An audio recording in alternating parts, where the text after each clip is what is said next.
अस्सलाम वालेकुम and welcome to BizConnect with Naureen Ghaffar. आज हमारी सीजन 1 का लास्ट एपिसोड है and with a very brilliant topic, importance of business plan. और इस पे बात करने के लिए ज़बरदस्त शख्सियत शाहिद सऊद साहब हैं, CFO FFBL पावर हैं। He is a fellow CA and associate member for ICAEW। Shahid Sahab, welcome to the show. Thank you, शुक्रिया। शाहिद साहब, मैं आपसे एक बहुत ही अहम, क्योंकि बिजनेस प्लान के लिए you are an expert in this particular scenario, तो क्या आप समझते हैं कि बिजनेस प्लान क्यों इम्पोर्टेंट है? देखिए, बिजनेस प्लान की इम्पोर्टेंस है वो ऐसे ही है जैसे कि किसी घर की फाउंडेशन होती है। जब तक आप फाउंडेशन नहीं रखेंगे आप उसको कंसीव नहीं कर सकते हैं। ठीक है, जब तक आप उसके सारे के सारे जो पैरामीटर्स हैं उसके अंदर नहीं लेके आएंगे कि आपकी रिक्वायरमेंट क्या है, आपके पास जगह कितनी है, फंड्स कितने हैं, उतनी देर तक आप उसको आगे नहीं चला नहीं सकेंगे। तो उसी तरीके से किसी भी बिजनेस को शुरू करने के लिए आपको सारे का सारा उसका रोड फाउंडेशन चाहिए, उसका रोड मैप चाहिए। जब तक वो आपके पास नहीं होगा तो आप उसको शुरू ही नहीं कर सकेंगे। उसको आगे लेके चलना तो बहुत बात की बात है, आप उसको शुरू ही नहीं कर सकेंगे। ठीक है। लाइक आप किसी एक चीज़ की मिसाल ले लें कि अगर आपने से एक ब्रांड बनाना है, कपड़ों का एक ब्रांड बनाना है, ठीक है। आपको ये तो पता होगा ना कि अपने कपड़े कौन से बेचने हैं, आपकी ऑडियंस क्या है, आपने जो आउटलेट बनाना है वो कहाँ पे बनाना है, आउटलेट बनाना भी है या ऑनलाइन बेचने हैं। तो इन सारी चीज़ों को एड्रेस करने के लिए आपको बिजनेस प्लान की ज़रूरत होगी। जो आपने अभी एक बात कही कि एग्जांपल दिया कि कपड़े बनाने हैं, टारगेट ऑडियंस करनी है, it has to be backed by numbers, then only the business plan will be. Yes, numbers. देखिए, नंबर्स, आप जो भी बिजनेस करते हैं, बिजनेस का मतलब ही है टू अर्न प्रॉफिट। आपने प्रॉफिट अर्न करना है। तो प्रॉफिट अर्न आप उस वक्त तक नहीं कर सकते जब आपके पास फर्म नंबर्स नहीं हो। आपको उनकी कॉस्ट का पता होना चाहिए, आप उनको जो ओवरहेड्स हैं उनका पता होना चाहिए, और फिर आप उनको जो सेल प्राइस है उसका पता होना चाहिए कि आपने उसको मार्केट में बेचना कितने का है, उतने का बिकेगा भी या नहीं बिकेगा। अगर आप उतने का सेल नहीं बिकता है तो फिर आपको अपनी जो कॉस्ट है उसको एडजस्ट करना होगा। अगर वो कॉस्ट एडजस्ट नहीं होती है तो फिर आपका बिजनेस प्लान एग्जीक्यूशन से पहले ही फेल हो गया। दूसरे अगर इसको ऑन द अदर हैंड देखा जाए तो उसके अंदर जो मार्जिन्स हैं वो आपने शुरू में सेट करने हैं। मार्जिन्स हैं या नहीं है, अगर वो प्रॉफिट बना रहा है तो then that is a business plan, then that is a business. अगर वो मार्जिन्स के अंदर एग्जिस्ट नहीं करते हैं तो फिर देयर इज नो बिजनेस। अच्छा, अगर मार्जिन्स, मतलब अगर बिजनेस प्लान के अंदर हम processes of the entire chain, हमारा जो भी बिजनेस है, मे बी टेक्सटाइल है, फ्लोर मिल है, कोई टेक्नोलॉजी सॉफ्टवेयर बेस्ड कंपनी है आपकी, तो उसके प्रोसेसेस अगर डिफाइन कर लें और उसमें हम बयान कर लें कि ये चीज़ इतनी देर में होनी है, उसकी ये प्राइस लगनी है, और ये तमाम चीज़ें मेंशन कर दें। देखिए, आपका बिजनेस प्लान जितना ज़्यादा डिटेल्ड होगा ना, जितना ज़्यादा कम्प्रिहेंसिव होगा, उतना ही आपको फ्यूचर के अंदर जो अनफोर्सीन जो चीज़ें हैं वो कम मिलेंगी। आपके पास सारे प्रोसेस डिफाइंड हो कि ये काम करना है, ये किसने करना है, कितनी देर में होना है, कितनी कॉस्ट में होना है। जब तक ये चीज़ें आप उसको राइट अप में नहीं करेंगे, उसको फॉर्म अप नहीं करेंगे, आप बिजनेस प्लान को आप नहीं कह सकते कि वो कंप्लीट है। उसके अंदर सारी इनपुट्स हैं, सारा time, cost, everything, that should include everything. Okay, इसमें अगर कोलैबोरेशन भी किसी से कर रहे हैं तो वो भी मेंशन कर दें। कोलैबोरेशन भी बिल्कुल मेंशन होगी, क्योंकि अगर आप से अगर क्लॉथिंग ब्रांड की बात करते हैं तो हो सकता है आपके पास उसकी जो स्टिचिंग की एक्सपर्टीज नहीं हो, आपने किसी टेलर को हायर करना हो या किसी टेलरिंग किसी फैक्ट्री को हायर करना हो, तो आपको कोलैबोरेट करना पड़ेगा ताकि आपकी जो इनिशियल इनपुट है वो मिनिमम हो। ठीक है। अच्छा, बिजनेस प्लान का एक बहुत बड़ा, जैसे डेमोग्राफिक्स हो गए, ऑपरेशंस देख लिए, एक बहुत बड़ा इंपॉर्टेंट कॉम्पोनेंट इज फाइनेंसेस। बहुत ज़्यादा इसका एक अहम रोल है फाइनेंसेस। और कभी कभी हम ये भी सुनते हैं बहुत सारे लोगों से कि ना, हमें कॉम्प्रिहेंसिव डिटेल बिजनेस प्लान नहीं चाहिए, वी नीड वन पेजर। तो वन पेजर बिजनेस प्लान के अंदर आप क्या समझते हो कि क्या मोटी मोटी बातें होनी चाहिए one pager? Because you know, बहुत सारे लोग, आपने भी सुना होगा, आप खुद भी कभी कहते होंगे मुझे प्लीज वन पेजर बता दें कि क्या है। देखिए, वन पेजर के अंदर आप उसकी थोड़ी सी एक पैरा में बैकग्राउंड देंगे, अपनी टीम के बारे में बताएंगे और उसके फाइनेंशियल्स बताएंगे कि इसमें इन्वेस्टमेंट कितनी होगी, इन्वेस्टमेंट के जो रिटर्न है वो क्या होगा, इसके ऊपर जिसकी जो एग्जीक्यूशन है वो उसके लिए आपके पास टीम क्या है, ये उसके पास आपके पास स्ट्रेंथ क्या है, आप इस काम में जा क्यों रहे हैं। या तो मैंने कुछ उसके अंदर एक्सपर्टीज हूँ मेरी अपनी ज़ाती एक्सपर्टीज़ है तो फिर मैं उस काम के अंदर जा रहा हूँ, या मैंने वो एक्सपर्टीज़ हायर की है और मुझे बहुत कंपेटिटिव मिल रही हैं, कंपेटिटिव रेट्स के ऊपर मिल रही हैं, मेरा दोस्त है, मेरा भाई है, वट एवर हु इज़, ठीक है, तो फिर आप उस बिजनेस के अंदर जा रहे हैं. One pager should include a brief of business, इस फाइनेंशियल्स एंड योर स्ट्रेंथ, कि आप बस के अंदर जा क्यों रहे, आप करना क्यों चाह रहे हैं ये काम. ठीक है. अच्छा, जब वन पेजर तो बन गया, ठीक है, वो एक आसानी के लिए, इसके साथ साथ फॉलो अप में आपको कॉम्प्रिहेंसिव बिजनेस प्लान तैयार रखना चाहिए या उस पर साइमल्टेनियसली काम करते रहे? वन पेजर उस वक्त तक बनेगा ही नहीं जब तक आपके पास डिटेल्ड प्लान मौजूद नहीं होगा. आपको एटलीस्ट 80-90% तक जो फिनिश्ड प्लान है वो मौजूद होगा, तो फिर आप उसके नंबर्स कैलकुलेट कर सकेंगे. आप उसको मज़ीद जो डिटेल्ड है उसके अंदर 15-20% है वो बाद में डाल लें, लेकिन आपके जो नंबर्स हैं वो 80-90% तक, 80% एटलीस्ट आपका प्लान बना हुआ होगा, आपका फाइनेंशियल मॉडल बना हुआ होगा, तो फिर आप उसके अंदर से नंबर एक्सट्रैक्ट करके तो अपने जो वन पेजर के अंदर डाल सकेंगे. और अपनी आपकी जो बात आपने की है ये फाइनेंस, किसी भी फाइनेंस रेस करने के लिए किसी भी फोरम पे, पर्सनल लेवल पे, प्रोफेशनल लेवल पे, कमर्शियल लेवल पे, वट एवर, अपने किसी भी दूसरे बंदे को बताना है, अब अपने भाई को भी बताना है मुझे इसके लिए 10 मिलियन चाहिए, मैंने ये काम करना है, वो आपसे पहला सवाल क्या करेगा, बस बिजनेस प्लान क्या है, प्रॉफिट कहाँ से कितना आएगा, राइट, कितनी देर में आएगा, टोटल इसके ऊपर कॉस्ट क्या लगनी है, तुम कितने में बनवा रहे हो, तुम कितने में बेच रहे हो, राइट, जो मार्जिन है वो कितना है, तुम्हारी मार्केट क्या होगी, तुमने बेचना किसको है और किसने बेचना है. ये सारे क्वेश्चंस आपको आ रहे होंगे बिजनेस प्लान से. राइट. आप किसी भी बंदे को फंड रेजिंग के लिए अपना जो पिच है वो नहीं कर सकते जब आपके पास बिजनेस प्लान, जब तक आपके पास बिजनेस प्लान नहीं है. राइट. तो फंड रेजिंग बहुत सारे सोर्सेज हैं ना फंड्स रेज करने. एक तो आप वीसीज को पिच करते हैं, दूसरा आप कहते हैं कि हम एक्विटी में किसी को शेयर होल्डर ले लें, तीसरा is just I am saying, तीसरा is from the banks financing करवा लें. तो क्या बैंकर्स के लिए भी अगर ये तीनों डोमेन्स देखें हम, तो उस पर बैंकिंग से भी अगर फाइनेंस लेना है तो उसमें भी ये बिजनेस प्लान काम आएगा?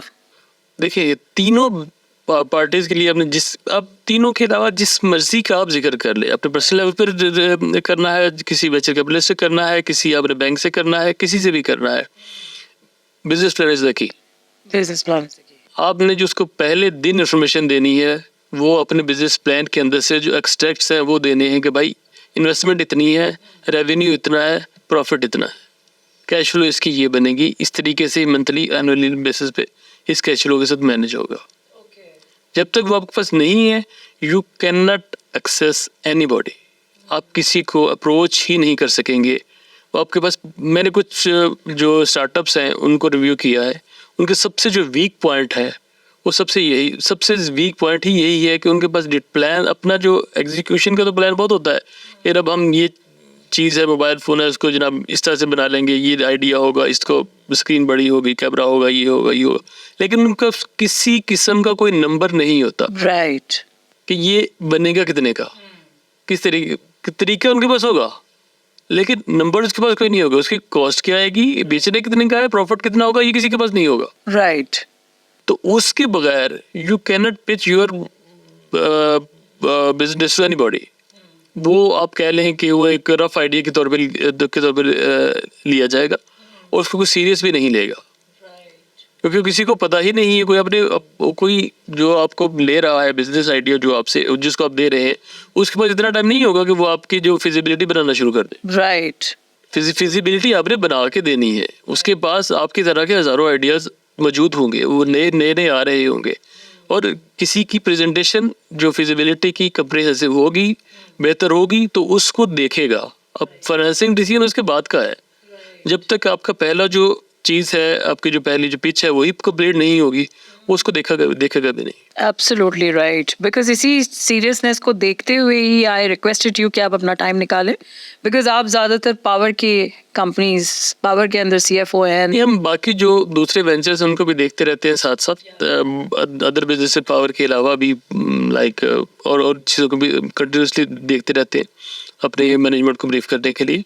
तो it's not limited to power only. ठीक है, लेकिन आपको हर वक्त फिजिबिलिटीज ही स्टडी करनी पड़ती है ना अपनी एनालिसिस के हर लिए। वक्त फिजिबिलिटी बनानी पड़ती है, स्टडी करनी पड़ती है, और आगे पिच देने के लिए कि आगे हमने अपनी जो बोर्ड को किस तरह से पिच करनी है, मैनेजमेंट को किस तरह से पिच करनी है, वो बनाना पड़ता है, बार बार बनाना पड़ता बार बार बनाना पड़ता है, क्योंकि हर प्रोजेक्ट का डिफरेंट होगा, हर प्रोजेक्ट के ऊपर डिफरेंट वर्किंग है। होगा। अच्छा, इस पे फिर कपल ऑफ अजम्पशंस भी है ना, जैसे बिजनेस प्लान के अंदर भी जब आप फाइनेंशियल प्रोजेक्शंस बना रहे हैं ये स्टार्टअप्स, तो उसमें there are certain assumptions that they keep in mind कि प्राइस एक यही रहेगी for a specific time period, और बहुत सारे और अजम्पशंस हैं कि हम क्या क्या करेंगे। Do you think assumptions are important? assumptions are very much important, लेकिन assumptions को अज्यूम करना भी एक काम है कि आपने किसी चीज़ की जो assumption है, पाकिस्तान में अगर इन्फ्लेशन की assumption लेनी है तो आप 30-35%, 40% नहीं ले सकते। आपको विद इन द रेंज 12 से 15% के बीच के अंदर लेना है, और लॉन्ग टर्म में आपको उसको मजीद रिड्यूस, इनकी अपने उसको किस तरह से लेना है, आपका जो डॉलर वैल्यू किस तरह से, पैरिटी किस तरह से चल रही है, वो भी आपका एक्सपीरियंस आपको बताएगा, कोई एक्सपीरियंस बंदा आपको बताएगा कि इसको इस तरीके से लेना है। assumptions are very much important, लेकिन उनको assumptions हैं क्या वो भी देखी जाएंगी कि किन assumptions के ऊपर बना हुआ है, वो assumption इस करंट एनवायरनमेंट में बैठ के वैलिड भी लग रही हैं या नहीं लग रही हैं। हो सकता है मैं कह रहा हूँ कि जो पाकिस्तान की इकोनॉमी 5% से ग्रोथ, जो GDP ग्रो करेगी, हो सकता है वो ना करे, लेकिन जिसको मैं कह रहा होऊंगा उसकी अपनी अपना एक माइंडसेट, अपनी वर्किंग होगी कि नहीं, वो कहेगा कि नहीं, पिछले 10 सालों में आपके जो ग्रोथ है वो सिर्फ 1-2 साल है जिससे 5% को टच किया है। आप ये किस तरह से assume कर सकते हैं कि अगले 5 साल, अगले जो 10 साल हैं वो 5% से ग्रो करेगी? वो नहीं करेगी, और वो ठीक है, क्योंकि आपको हिस्ट्री से उसको सपोर्ट करना है। राइट। तो आपको कोई ना कोई इसकी जस्टिफिकेशन देनी है कि ये फैक्टर्स हैं जिसकी वजह से मैंने ये assumption ली है, उसके पीछे भी उसकी वर्किंग होगी, उसकी बैकग्राउंड होगी। assumption इस तरह ब्लाइंडली नहीं होती। ब्लाइंडली नहीं होती। अच्छा, शायद इसमें एक चीज़ और मुझे बताएं कि ज़्यादातर स्टार्टअप्स चूँकि टेक से रिलेटेड ज़्यादा हैं या ख़वातीन के कुछ हैं स्टार्टअप्स, तो इनके पास ये वाली जो नॉलेज, जैसे आपने कहा कि हिस्ट्री देख के और फिर वो अज्यूम करें, तो वो बहुत इनके लिए कम्बरसम जॉब है टू एनालाइज दीज असम्पशंस। तो क्या ऐसी आप कोई टिप दे सकते हैं, या what should they do, because वो बेचारे हाथ उठा लेते हैं कि you know this is not our piece of cake, because आपको पता है finance is one of the most crucial but at the same time very critical part. देखिए, अगर आप अपना एक बिजनेस करने जा रहे हैं तो आप उसके ऊपर अपना सबसे पहले तो अपना वक्त लगा रहे हैं, टाइम लगा रहे हैं, उसके ऊपर आप अपने या किसी के पैसे लगा रहे हैं, तो बेहतर है कि आप उसके लिए, अगर आपके पास फाइनेंस एक्सपर्ट नहीं है तो किसी रीजनेबल फाइनेंशियल एक्सपर्ट को हायर कर लें, और उसके ऊपर फाइनेंशियल मॉडल डेवलप करवाएं, उसके साथ बैठें, उसको अपने बताएं कि मैंने ये करना है, ये नहीं करना है, वो आपसे क्वेश्चन खुद पूछेगा राइट कि आपने करना क्या है इसके अंदर, उसी के अंदर से अपने वो फाइनेंस के जो फिगर्स है, नंबर्स है, उसको डेवलप कर लेगा। लेकिन बेहतर है कि आप अपना टाइम, एनर्जी को वेस्ट करने के बजाय आप किसी फाइनेंस एक्सपर्ट को हायर करें और उसके साथ बैठ के उस अपने जो फाइनेंशियल मॉडल है उसको डेवलप करें, क्योंकि फाइनेंस के बगैर तो आपको आगे जाने का कोई फ़ायदा नहीं, अपना और वीसी का या किसी भी इन्वेस्टर का आप वक्त ज़ाया कर रहे हो। आप अपना भी वक्त ज़ाया कर रहे होंगे, आप दूसरों का भी वक्त ज़ाया कर रहे होंगे। Okay, very nice. अच्छा, बहुत सारे केसेस में हमने देखा है कि बिजनेस प्लान बना होता है 4-5 पेजेस का, बट कॉम्प्रिहेंसिव नहीं बना होता। ये एक बहुत बड़ा व्हाट आई फेस्ड कि 5 पेजेस का बिजनेस प्लान है but the detail business plan वो मिसिंग है, क्योंकि उसमें 5 साल की तो वर्किंग करनी चाहिए। क्या कहते हैं आप? एटलीस्ट 5 to 10 years की, जो 10 years तक की वर्किंग है वो होनी चाहिए, बहुत ज़रूरी है, क्योंकि आपको लॉन्ग टर्म सोच के ही आना है। लॉन्ग टर्म सोचेंगे ही तो फिर आप चीज़ को, अब आपके विजन को आप कर सकते। आपने बिजनेस करना है तो आपने 6 महीने के लिए बिजनेस नहीं करना, आपने कोई एक ट्रांजेक्शन थोड़ी करनी है, आप अपना बिजनेस एक सेटअप करने जा रहे हैं, ठीक है, तो आप IT में ही अब किसी बड़े नाम को देख ले, ठीक है, तो 20 साल पहले अगर शुरू हुए थे, 11 से शुरू हुए थे, तो अब वो $multi-billion की कंपनीज है, बट उनका जो प्लान था, जो पहले दिन उन्होंने बनाया था, उसी के अंदर उसी को इम्प्रूवमेंट कर करके वो यहाँ तक पहुँच गए, और अभी भी वो उसके अंदर रूम क्रिएट कर रहे हैं, इम्प्रूवमेंट कर रहे हैं, कोलैबोरेशंस कर रहे हैं, सारे के सारे। तो जब तक आपके पास डिटेल्ड प्लान नहीं होगा अगले 5-10 ईयर्स तक जाने का, एटलीस्ट 10 ईयर्स तक जाने का, आप किसी भी बिजनेस के अंदर जंप इन कैसे कर सकते हैं? ओके, और अगर किसी से कोलैबोरेशन भी करनी है तो आपको ये एटलीस्ट अपने मेन बिजनेस प्लान का हिस्सा बनाना चाहिए, या बाद में अमेंड भी कर लें? देखिए, जो बिजनेस प्लान की जो अमेंडमेंट्स है ना, वो वक्त के साथ साथ होती रहती है। ठीक है। ऐसा नहीं है कि आपने एक दफ़ा बिजनेस प्लान बना लिया तो कुछ भी हो गया, आपने उसके ऊपर स्टिक करना है। सर्कमस्टेंसेस चेंज होते हैं, जो नंबर्स हैं वो चेंज होते हैं, you need to revisit that. लेकिन आपके पास एक बेसिक स्ट्रक्चर मौजूद होगा या कि ये ऐसे कि है। ये ऐसे है, उसी के अंदर आप ऊपर नीचे टाइम के साथ मॉडिफिकेशन करते जाएंगे। अच्छा, what in your view is मतलब कोई एडवाइजेबल टाइम है कि आपको क्वार्टरली बेसिस पे अपना बिजनेस प्लान को रिविजिट करना चाहिए, या सेमी एनुअल बेसिस पे? अगर आप इनिशियल उसमें आए हैं तो आपको कितना फ्रीक्वेंट विजिट करना चाहिए, और जब आप थोड़ा सा स्टेबिलिटी देख रहे हैं तो कितना करना चाहिए? Is there any parameter of that sort? नहीं, इसका पैरामीटर जो आप टाइम के साथ पैरामीटर नहीं रख सकते, बट ये इवेंट बेस्ड होगा। इवेंट बेस्ड होगा, जैसे कि गवर्नमेंट ने टैक्स की जो रेट्स है वो चेंज कर दी है, आपकी जो इम्पोर्ट है वो बैन हो गई है जी। आपकी जो एक्सपोर्ट है उसके ऊपर आपको सब्सिडी ज़्यादा मिलना शुरू हो गई है, आपकी जो आपने एक नई मार्केट एक्सप्लोर कर ली है, ये इवेंट बेस्ड होगा। Okay, and that event can be जो event सुबह चेंज हुआ दोपहर को, yes it has to be. बिल्कुल ऐसे ही। अगर आपका जो एक्सचेंज रेट है 278 है, वो 378 चला जाता है, तो आपका बिजनेस प्लान बिल्कुल ऑल टुगेदर चेंज हो जाएगा। 278 से 178 पे आ जाएगा, फिर भी ऑल टुगेदर चेंज हो जाएगा। ये वो चीजें हैं जो आपके कंट्रोल में नहीं है, दिस आर एक्सटर्नल इवेंट्स। और उसके लिए you have to be mentally have to be prepared, अपने आप को एडजस्ट करने में, अपने बिजनेस प्लान को अकॉर्डिंगली एडजस्ट करने में you should be ready for that. लेकिन अगर फिर आपका बिजनेस प्लान होगा तो फिर आप उसको इमीडिएटली कुछ घंटों के अंदर चेंज करके अपने आप को देख सकेंगे कि आपने कल क्या करना है, कल से ऑनवर्ड्स क्या करना है। बिजनेस प्लान नहीं होगा तो फिर आप देखते रहेंगे। जैसे आपने कहा कि इवेंट बेस्ड है सारा का सारा आपका business plan, so under that scenario जब आपने एक स्टार्टअप की जर्नी ले ली, टेकअप कर ली, एंटरप्रेन्योरशिप की जर्नी टेकअप कर ली, तो क्या ये ब्लेम डाला कि government is not stable, political instability है, या इस तरह की चीज़ें, रोना धोना जिसको कहते हैं, अगर वो आप कर रहे हैं, so will that make any difference to your business plan, या आपको रोने के बाद भी करना तो पड़ेगा बिजनेस प्लान के अंदर अमेंडमेंट? क्या समझते हैं आप इस बारे में? अगर आप किसी एक इन्वायरमेंट में रह रहे हैं ना, तो आपको उसी इन्वायरमेंट के मुताबिक रहना है। Absolutely right. अगर आपको पता है कि आप यहाँ पे लग रहा है आपको कि यहाँ पे स्टेबिलिटी है, यह स्टेबिलिटी रहेगी, गवर्नमेंट कोऑपरेटिव नहीं है, तो फिर अपना बिजनेस चेंज करें फिर अपना, ओके।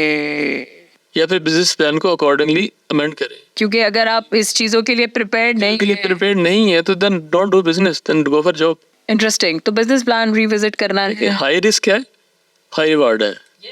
अगर आपने बिजनेस करना है that is high risk thing, लेकिन उसी के साथ हाई रिवार्ड भी है। राइट। अगर आपने हाई रिस्क नहीं लेना है, स्टेबिलिटी को, पॉलिटिकल ब्लेम बना रहा है, किसी भी चीज को ब्लेम, इवन किसी भी चीज को ब्लेम बनाना है, तो फिर आप अकॉर्डिंगली दूसरी साइड पे चले जाए, बिजनेस नहीं करें। बिजनेस ना करें। अगर आप उसको अपने बिजनेस प्लान के अंदर एडजस्ट कर सकते हैं तो वेल एंड गुड, नहीं तो फिर don't do business. Okay sir, इसके अलावा आप चूंकि I keep on following you on different social media platforms, और वैसे भी आपको हम देखते हैं, आप स्टार्टअप्स के अंदर कुछ इन्वेस्टमेंट्स भी करते हैं, you know, you are very keen and open on investments. तो अंडर दैट सिनेरियो आपका एरिया ऑफ इंटरेस्ट ज़्यादातर किस स्टार्टअप्स में होता है? देखिए, स्टार्टअप में जाने से पहले आप देखेंगे, सबसे पहले जो मैं देखूंगा कि उसकी जो टीम है वो क्या है, टीम क्या है, कैन दे डिलीवर। अगर उनके पास बिजनेस प्लान नहीं है तो मैं खुद बना लूंगा, क्योंकि मैं उसमें खुद एक्सपर्टीज है मेरी। लेकिन अगर मैं अपनी जगह पे बैठ के देखूंगा तो आई विल सी कि टीम कितनी है, टीम कौन है, कितने डेडिकेटेड है, टाइम दे सकते हैं या नहीं दे सकते। अगर वो इस काबिल नहीं है कि जो वो बात कर रहे हैं, से यहाँ पे कुछ लोग कहते हैं कि हमने स्पेस प्रोग्राम करना, ओके, यहाँ पे उनके पास उतना रिसोर्सेज नहीं है, एक्सपर्टीज नहीं है, वो नहीं कर सकते। एलोन मस्क ने अगर कर लिया है तो अमेरिका में बैठा हुआ, वहाँ पे नासा के सारे जो लोग हैं, एक्सपर्ट्स हैं, वो हैं, ठीक है, बहुत सारी दुनिया की जो टेक्निकल नॉलेज है, सारे इंजीनियर्स है वहाँ पे मौजूद है। वो जिसको भी इनवाइट करेगा अमेरिका में भागा जाएगा, पाकिस्तान में कोई नहीं आएगा। ठीक है, तो काम वो करना चाहिए जो प्रैक्टिकल हो ठीक है, और उस टीम के पास टाइम हो, उतनी इंथुसियास्टिक हो और उसकी एटलीस्ट जो उसकी एक्सपर्टीज है वो अपनी एक्सपर्टीज को ही यूज़ कर रही है। उसके बाद अगली बात होगी बिजनेस प्लान की, फिर उसके बाद बात होगी उसकी बेसिस के ऊपर बिजनेस प्लान की बात होगी, उसकी बेसिस के ऊपर आइडिया की बात होगी कि आइडिया एग्जीक्यूट भी हो सकता है या नहीं हो सकता। लेकिन ये तो जैसे आपके जानने वाले हैं, जैसे अली इज़ योर फ्रेंड और anybody else is somebody else is your friend, तो आप उनकी बात सुनेंगे और आप उनको, क्योंकि एक नॉर्मल एक बच्चा आपके पास कोई एफआईपी या कोई स्टार्टअप वॉक इन करता है आपके पास कि sir I have this idea, तो फिर तो आप ये वाली सर्विसेज अपनी देंगे उनकी बात सुनने के बाद के, या बात सुनने का भी टाइम निकालेंगे आप बिजनेस प्लान के बिल्कुल बगैर? निकालेंगे, कोई मसला नहीं, निकालेंगे बिजनेस प्लान, क्योंकि मुझे पता है बिजनेस प्लान मैं खुद बना सकता हूँ। और जो इस टाइम बच्चों की जो एक्सपर्टीज है, मैंने कुछ देखे हैं स्टार्टअप जिनमें बच्चे काफ़ी ज़्यादा एक्सपर्ट हैं राइट, और उनको जो रिक्वायर्ड फैसिलिटीज है वो नहीं मिल रही। There are instances like that. तो जो बिजनेस प्लान का है वो मैं खुद अपनी टीम से या खुद बना सकता हूँ। Okay, but the idea should click, but idea should click and the team should be dedicated. Right, they should have the relevant expertise कि जो वो बात कर रहे हैं उसको डिलीवर करने की पोजीशन में है या नहीं है, उनके पास अपनी ज़ाती एक्सपर्टीज क्या है, ये उन्होंने हायर करनी है। अच्छा, अब इसका फिर मकसद ये हो गया हमारा कि एक तरफ हम कह रहे हैं कि बिजनेस प्लान आपके पास बहुत इंटैक्ट होना चाहिए, सारी चीज़ें पैरामीटर्स उसके अंदर कवर होना चाहिए, लेकिन you are also open, the market is also open, जो कि एक अच्छा आइडिया पिच कर दे और अगर उनके पास सारी लवाजमात दूसरे हैं कि they are technically very strong in that, they have the right mind set to deliver it, so then also we are supportive of making a business plan for them. दोनों options available हैं, but again कि क्या दूसरी option को हर बंदा opt नहीं करेगा? Absolutely, yes, you right, because बहुत कम लोग उसको ऑप्ट करेंगे, बहुत कम लोग उसके ऊपर टाइम इन्वेस्ट करेंगे,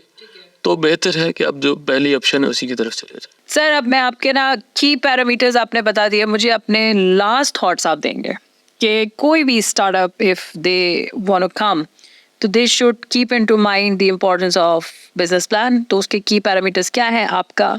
मुझे मैसेज चाहिए for the business community at large, क्योंकि I request from your good self कि हमारी बिजनेस कम्युनिटी जो आपको सुन रही है कि उनको क्या चीज़ें दिमाग में रखनी चाहिए while they are dealing with these startups, ताकि वो लोकल इन्वेस्टर हमारा उसमें इन्वेस्ट करें उनके। आप स्टार्टअप के पॉइंट ऑफ व्यू से बात कर रही हैं? स्टार्टअप के और बिजनेस कम्युनिटी, लोकल इन्वेस्टर। जो इन्वेस्टर का पॉइंट ऑफ व्यू है वो डिफरेंट होगा, जो बिजनेसमैन है जिसने इन्वेस्टमेंट लेनी है उसका पॉइंट ऑफ व्यू डिफरेंट होगा। आप मुझे दोनों पर्सपेक्टिव्स बताइए। जो इन्वेस्टर का पॉइंट ऑफ व्यू है उसका बहुत सिंपल होगा कि मैंने इसमें मिनिमम पैसे इन्वेस्ट करूँ और maximum return with in minimum time करूँ, और वो एक्सपेंडेबल कितना है, ठीक है, स्केलेबिलिटी उसकी कितनी है, इसके अंदर से मैं मजीद क्या चीज़ें जनरेट कर सकता हूँ, इसको मजीद किन बिजनेस के अंदर इस चीज़ को इस्तेमाल कर सकता हूँ, अपनी टीम कितनी डेवलप कर सकता हूँ। ऑन द अदर साइड जो बिजनेस मैन है या आप कह लें जो स्टार्टअप है, उसको डिफरेंट चीज़ें देखनी है।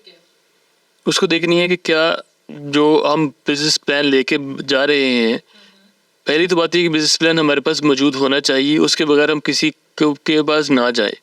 अपना भी वक्त ज़ाया करेंगे, उसका भी वक्त ज़ाया करेंगे, होगा कुछ भी नहीं।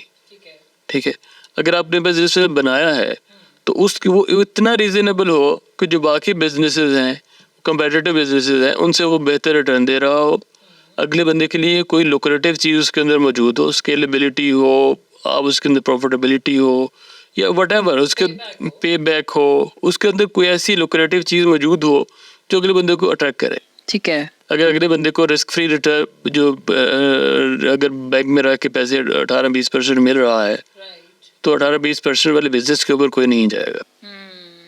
आपने उसी तरीके से उसको रिफ्लेक्ट करना है अपने नंबर्स के पास, और आपकी जो फाइनेंशियल पिच है वो इतनी कंप्रिहेंसिव होनी चाहिए कि अगले बंदे को पता हो कि ये लोग नंबर कैसे प्ले कर सकते हैं। अगर नंबर्स इनके ऊपर नीचे होते हैं तो they can reflect their numbers. वो एक्सपर्टीज कैसे हाउ विल, मतलब एक टेक्निकल बंदा जैसे कि कोई इंजीनियर है या कोई कंप्यूटर साइंस एक्सपर्ट है, उनके पास तो फाइनेंस की इतनी नॉलेज नहीं है। There are lots of financial consultants in the market. There are lots of people available. और किसी स्टार्टअप के लिए इस साइज के लिए वो आई डोंट थिंक सो कि बहुत ज़्यादा महंगा भी होगा। ओके, उनको ऐसे कोलैबोरेटिंग पार्टनर रख लें, उनको ठीक है, या जिस भी तरीके से अगर आपके पास इन्वेस्टमेंट है तो give them a fee, otherwise उनको कोलैबोरेटिव पार्टनर रख ले, वो अपने जो रिसोर्सेज हैं फाइनेंसिंग साइड के वो भी यूज़ कर सकते हैं आपके जो जॉइंट बिजनेस है उसको फंड करने के लिए। क्या समझते हैं आप, जो कोलैबोरेटिंग पार्टनर अगर किसी फाइनेंस एक्सपर्ट को रख लिया जाए तो केस टू केस बेसिस पे obviously it will very, but कितनी परसेंटेज इक्विटी के अंदर वो शेयर देना चाहिए, या यू थिंक के सजेस्ट कर सकते हैं based on because you have an experience, तो कितनी इक्विटी शेयर देना आई चाहिए? Think they should be minimum 20 to 30%। 20 to 30% देना 20 to 30%, बिकॉज वो मेजर जो आपकी जो इन्वेस्टर पिच है, आपको बिजनेस उस वक्त तक नहीं चलेगा या आपको इन्वेस्टमेंट उस वक्त तक नहीं आएगी जब तक वो बहुत ज़्यादा कंप्रेहेंसिव नहीं हो।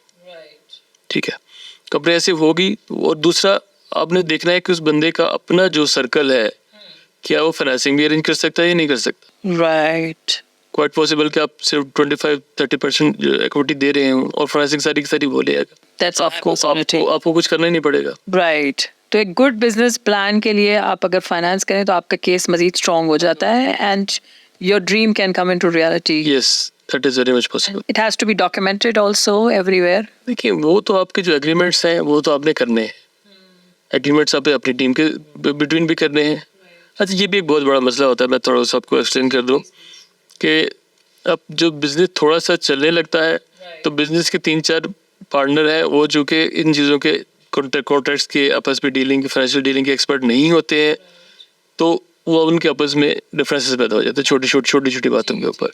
तो फाइनेंस एक्सपर्ट आपको इंटैक्ट, आपकी टीम को इंटैक्ट रखेगा क्योंकि उनके दरमियान जो एग्रीमेंट्स हैं वो इन प्लेस रखेगा, और जो आपके एग्रीमेंट्स बाहर के लोगों के साथ होने जा रहे हैं वो अब इस काबिल होंगे कि आप उनको चैलेंज कर सकें और उनको इम्प्लीमेंट करवा सकें।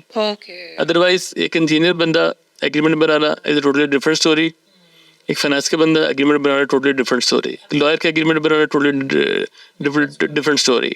तो एक अगर आपको सिर्फ एक्सपर्टीज आपकी इतनी है कि आप इम्प्लीमेंट कर रहे हैं, आप इंजीनियर हैं या सॉफ्टवेयर एक्सपर्ट हैं या व्हाटएवर, तो जो एग्रीमेंट्स हैं वो भी बहुत ज़्यादा ज़रूरी हैं। सिर्फ एग्रीमेंट ज़रूरी नहीं है कि बाहर के लोगों के साथ, पहले आपस में तो डिसाइड कर लें क्या करना चाहते हैं, क्या करना है, किसने क्या शेयर डाल लेना है, किसने क्या उसके अंदर इनपुट करनी है। राइट। उससे उस दो दोस्त बंदे से जो बाकी लोग 3 लोग हैं उनकी एक्सपेक्टेशन क्या है, जब तक आप उसको डॉक्यूमेंट नहीं करेंगे डाउन द रोड थोड़ी सी चीज़ें डेवलप होंगी तो ब्रेक हो जाएंगी। इसीलिए लॉन्ग टर्म सस्टेनेबल के लिए कम से कम 5 साल और मैक्सिमम 10 years की प्रोजेक्शंस बहुत ज़रूरी है।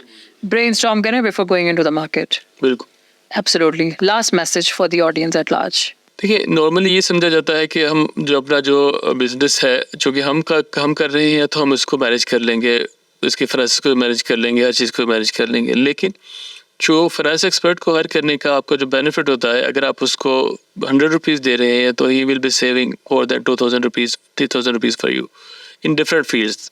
वो मैं आपको आपकी जो एक्सपर्टीज़ है उस पर एनहांसमेंट कर रहा हो, आपको टैक्स की सेविंग दे रहा हो, या आपके पास कैश फ्लो इतनी अच्छी मैनेज कर रहा हो, तो आपको जो चीज़ें हैं वो कभी भी जो पे बैक है उनका इतना कम नहीं होता है कि आप उसको डिस्कार्ड कर सकें। तो बेहतर है कि किसी भी काम के लिए आपको नॉट ओनली फाइनेंस, आपको लीगल एडवाइज़र चाहिए, लीगल को काम करना है तो हायर लीगल एडवाइज़र, आपको कोई इंजीनियर चाहिए तो हायर एन इंजीनियर जो उस फील्ड का एक्सपर्ट है उसको हायर करें। आप हर काम खुद नहीं कर सकते, जो आप काम खुद कर सकते हैं सिर्फ वही करें और उसमें ही एक्सेल करें। Thank you very much, sir, for your precious time. Thank you, listeners, for watching Disconnect with Noreen Ghaffar. जैसे शाहिद साहब ने बहुत ही आसान लफ्ज़ों में बताया कि बिजनेस प्लान की इम्पोर्टेंस कितनी ज़्यादा है और उसके अंदर क्या क्या पैरामीटर्स आपको कवर करने हैं। तो आइडिया आपका आपने डिफाइन किया, उसका एग्जीक्यूशन, उसकी ऑपरेशंस, उसकी team, everything is very much linked. और सबसे ज़्यादा जो बैकबोन है that is the numbers.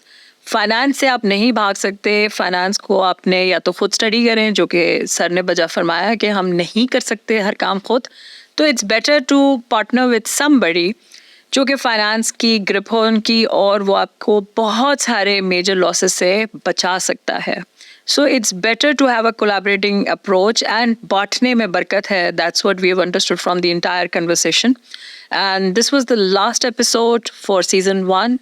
Stay tuned for another dynamic हमारे guests के साथ with season 2 soon. Thank you for watching Disconnect with Noreen Ghaffar.